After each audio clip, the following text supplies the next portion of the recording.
봄이 오기 조금 전, 그리고 겨울의 끝자락에 서 있는 어느 날. 이번 겨울 일도 취미도 후회 없이 즐겼던 것 같지만 단 하나 아쉬움이 남는 게 있었다면 그건 바로 올겨울은 아직 눈을 한 번도 못 봤다는 것인데, 그 아쉬움을 조금이라도 달래기 위해 산 책이 있었으니 1968년 일본 최초의 노벨 문학상을 안겨준 가와바타 야스나리의 소설 설국. 구입 목적은 아름다운 눈의 나라로 떠나는 상상 속 여행이었으나 읽으면 읽을수록 새하얀 눈의 세계에 대한 갈망은 더욱 커져만 간다. 끝날 때까지 끝난 게 아니랬던가. 소설 설국을 읽다 말고 봄이 오기 전에 떠나는 진짜 설국 여행. 따스한 도쿄 날씨에 넣어놨던 겨울 잠바 꺼내 입고 옷을 꽁꽁 싸맨 뒤 짧은 여행을 떠날 채비를 하는데, 오랜만에 겨울 여행이라 그런지 벌써부터 마음이 두근두근하다. 그럼 도쿄 우리 집 당분간 잘 있어. 올해는 신을 일이 없을 줄 알았던 짱짱한 방수에 콜롬비아 등산화를 신고 드디어 집 밖으로 출발. 갈 때는 반려 쓰레기도 잊지 않고 함께 버려주도록 한다. 늦기 전에 설국을 보겠노라 나오긴 나왔는데 몇 걸음 가기도 전에 몸이 후끈 더워지는 게 눈은커녕 벚꽃 여행이 되지는 않을까 걱정이지만 그건 또 그거대로 괜찮을 것도 같다. 그나저나 일본의 설국은 어디일까? 라는 질문을 한다면 누군가는 일본의 최북단 홋카이도를, 또 누군가는 일본 본섬의 최북단 아오모리를 떠올리겠지만 소설 설국의 배경이 되는 곳은 홋카이도도 아오모리도 아닌 일본의 니이가타현이라는 곳인데, 작가가 3년간 오가며 설국을 집필한 곳도 바로 이 니이가타현이라고 한다. 몇 개월간 나에게 겨울여행을 재촉하던 역사한 포스터가 오늘만큼은 전혀 부럽지가 않다. 니이가타에 가는 법은 여러 가지가 있겠지만 가장 간단한 방법은 역시 도쿄역에서 신칸선 열차를 타는 것. 유럽의 모든 길이 로마로 통한다면 일본의 모든 길은 도쿄로 통하는 법인데, 플랫폼만 20개를 훌쩍 넘는 미로 같은 곳이라 언제 와도 긴장의 끈을 놓칠 수가 없다. 열차는 KTX처럼 일반석과 특실인 그린카로 구분되는데, 늦장 부리다 일반석 티켓을 구하지 못한 나는 눈물을 머금고 그린카 당첨. 생전 처음 타는 신칸선 특실이지만 항상 타왔던 것 마냥 초보티 내지 않으려 살금살금 자리에 착석해본다. 특실은 앞좌석과 거리가 먼 것은 물론 팔거리에선 음료꽂이가 나오고 좌석들도 전부 전자동 조정이 되다니 역시 돈이 최고. 일본 열차 여행의 꽃은 뭐니뭐니 해도 역사에서 파는 도시락인 에끼벤을 먹는 건데, 도쿄역에서 판매하는 수백 종류의 에끼벤을 고르고 또 골라서 구입한 나의 도시락은 언젠가 한번 꼭 사보고 싶었던 어린이들이 사랑하는 바로 그 에끼벤으로 날렵하게 생긴 이 신칸선의 디자인을 그대로 채용해 발매 당시부터 지금까지 꾸준한 인기를 누리고 있다 한다. 아이들이 좋아할 디자인인 만큼 내용물은 한솥 어린이 도시락 느낌인데 초등학생 입맛인 나에겐 나쁘지 않았다. 시속 300km로 달리는 새 장난감을 가지고 노는 평생 철 없을 예정인 어른. 국경의 긴 터널을 빠져나오자 설국이었다. 밤의 아래쪽이 하얘졌다. 신호서에 기차가 멈춰섰다. 바로 일본 근대문학 최고의 명문장으로 불리는 소설 설국의 도입부인데, 봄날처럼 맑기만 했던 바깥 풍경은 기나긴 터널을 빠져나오자 마치 소설 설국의 도입부처럼 나를 눈의 고장 니이가타현으로 안내해 주었다.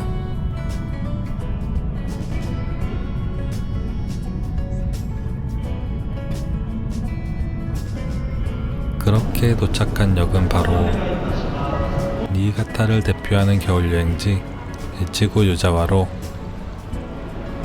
여러 개의 대형 스키 리조트들은 물론 온천과 료칸으로도 유명한 동네이다.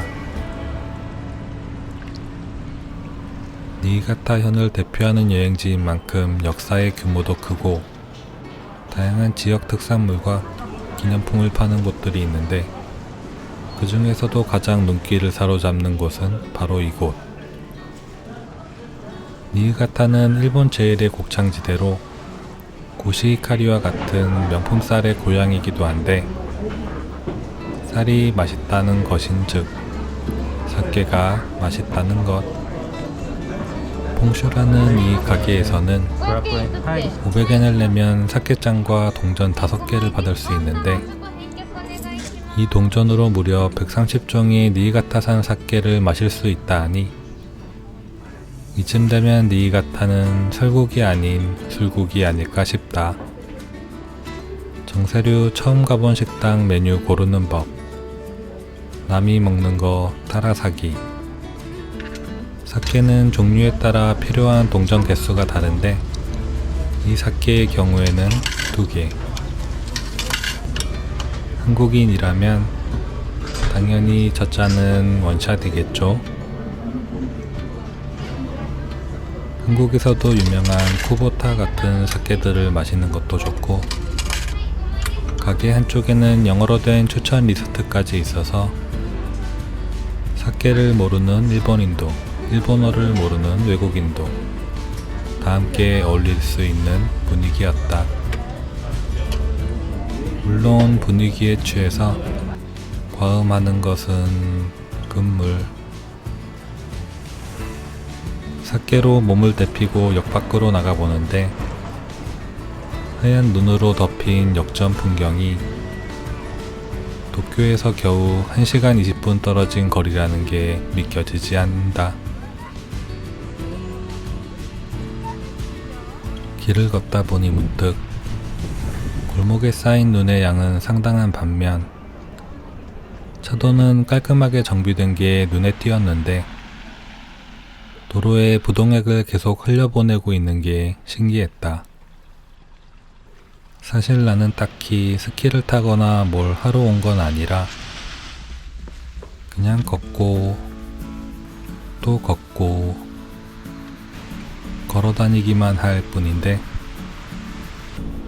동네 중심을 벗어날수록 인적은 드물어지고 쌓여있는 눈의 높이가 높아지는 게 내가 설국에 와 있다는 사실이 점점 실감되기 시작하였다. 시간이 지나며 눈발이 점점 굵어졌지만 눈 보러 온 사람에게는 반대로 좋은 날씨. 눈이 없다면 아무것도 아닐 이름 없는 동네 하천도 눈이 내려주면 한 폭의 그림이 되니 말이다. 정세월드. 혼자서도 세상 제일 잘 노는 사람. 오늘은 동네 고드름 다 떼어내며 놀다가 대형 고드름을 발견하면 윙가르디움 레비오사.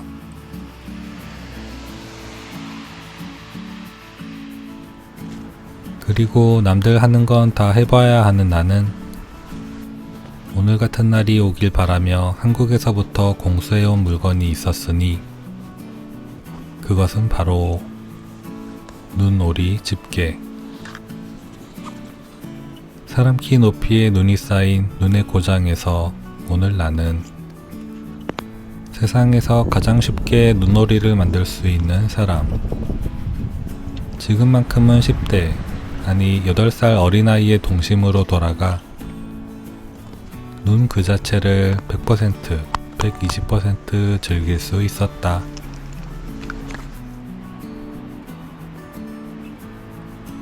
정신없이 노는 사이 눈은 어느새 폭설이 되었는데 밥은 먹고 놀라는 하늘의 뜻이라 생각하며 적당히 눈에 띄는 식당에 들어가 앉아 눈에 젖은 생쥐꼴로 시원한 생맥주 한 잔 벌컥 들이키고 자루우동 한 접시에 튀김까지 세트로 곁들여 먹으니 반나절간 쌓인 피로가 전부 눈처럼 녹아 없어졌다. 겨울의 니이가타. 시시각각 날씨가 급변하는 눈의 고장. 짧은 식사 시간 동안 거짓말처럼 바뀐 풍경이 마치 평행우주의 니이가타로 온 것만 같은 기분을 선사했다. 날씨가 맑아지니 산 위의 스키장, 마을을 흐르는 개울, 파묻힌 제설차까지 전부 예뻐 보이는 게 날씨라는 게 참 중요하긴 한가 보다.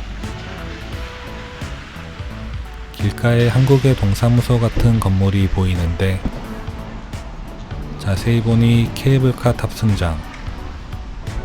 탈 생각은 없지만 구경이나 할까 싶어 들어갔는데 하얀 설원 위에 케이블카를 보고 있으니 안 타고 그냥 지나치는 건 아무래도 도리가 아니지. 산 전체에 무려 3개의 스키장이 위치해 있는데 리프트가 서로 다른 스키장을 연결하는 것이 신기해 보인다. 잠시 기다리다 케이블카 타러 가는 길.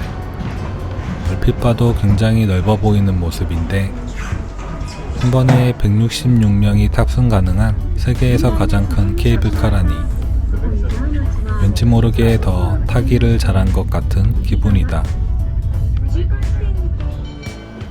대부분의 사람들은 스키나 보드를 타기 위해 산을 오르는데 어린아이들도 많아 그렇게 가파르진 않을지 알았지만 최상급 코스임을 강조. 또 강조한 것을 보면 나 같은 초심자는 얼씬도 하면 안 되는 곳인가 보다. 다시 날씨도 나빠져 할 일도 없는 나는 한켠에 자리 잡고 앉아 아까 못다한 눈오리 만들기 삼매경. 하얀 설원 위에 오리 가족들을 줄지어 놓고 다시 산 아래로 내려가는 길. 날씨가 흐려져 조금은 아쉬움이 남지만 충분히 아름답고 재미난 경험이었다. 슬슬 체크인을 위해 숙소로 가는 길. 평소에는 딱히 여행지의 숙소를 가리지 않지만 이곳에는 꼭 가보고 싶은 숙소가 있었으니 그것은 바로 료칸 다카한. 가와바타 야스나리가 실제 머물며 소설 설국을 집필한 공간으로 언젠가 꼭 눈 내리는 겨울날의 여행으로 찾아오고 싶었던 곳이었다. 숙소의 이름처럼 료칸은 언덕이 높은 곳에 위치하는데 흰색과 녹색밖에 보이지 않는 창밖 풍경을 보고 있으니 나의 마음도 하얀 순백이 된다.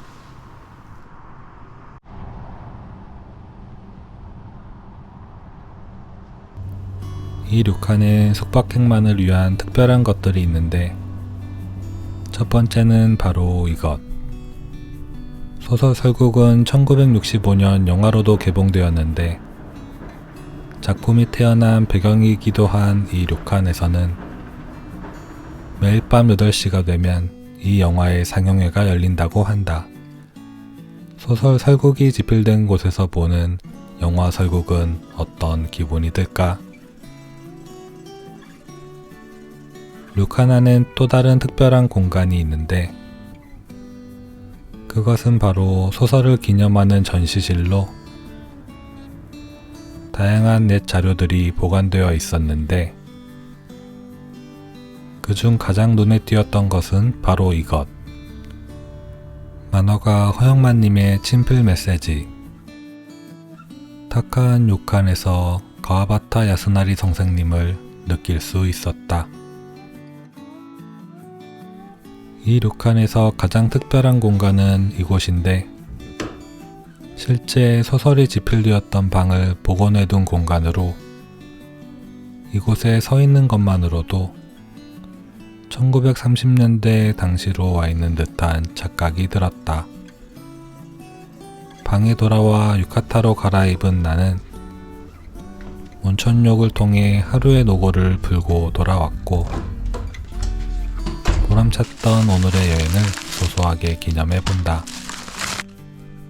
아무래도 혼자 먹긴 적적하고 심심하니 휴대폰은 오늘 하루쯤 옆으로 밀어넣는 것도 괜찮겠지. 눈 없이 겨울을 떠나보내기 아쉬워 떠난 오늘의 여행. 눈의 고장 설국 니이가타에 기대어 앉아 맥주를 홀짝이며 오늘 영상은 여기까지.